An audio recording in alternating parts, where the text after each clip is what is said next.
And welcome back, live here again at the Millennium Park. If you are having difficulty in this heat, if you don't have AC or a pool you can jump into, and you don't know where to turn for help, 24-Hour News 8's Danny Carlson, she's watching out for you. We've got resources available with just a touch of a button, and Danny was outside along with me today in the heat to find out more on this story. Danny? Yeah, Brian, back outside right now, actually, and it's not just the touch of one button, actually, but it's the touch of three. It's 211. All you have to do is dial it from a cell phone or a landline if you're having problems with the heat and need some help. Well, I have two places that might be able to help. One, where's your zip code? So far, just today, hundreds of people have done just that, picking up the phone and calling for help. Do you have a pen and paper? All those calls are the big reason why the Red Cross decided to open a Grand Rapids cooling center. They did call us back and say that they would be able to for our callers, so that was great.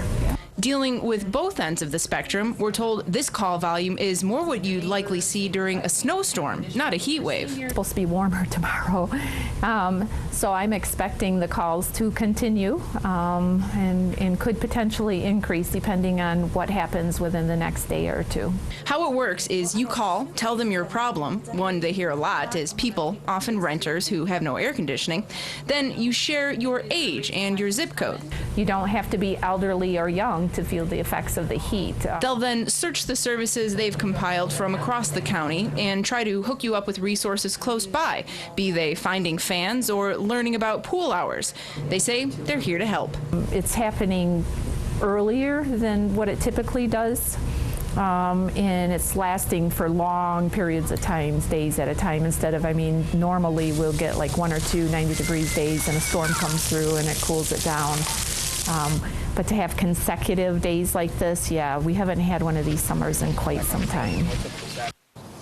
Now, keep in mind, 211 is not a replacement for 911. If you have an emergency, you should always call 911. Now, also a new function this year that 211 has is you can actually talk to someone from the 211 service without having to make any phone calls. You can do it right from their live chat site, and we have a link to that on our website, woodtv.com. We also have a link to where you can find the various cooling centers. A bunch of them just opened today all around West Michigan, and we have all the information you need right on the web. Live in Grand Rapids tonight, Danny Carlson, 24-Hour News 8.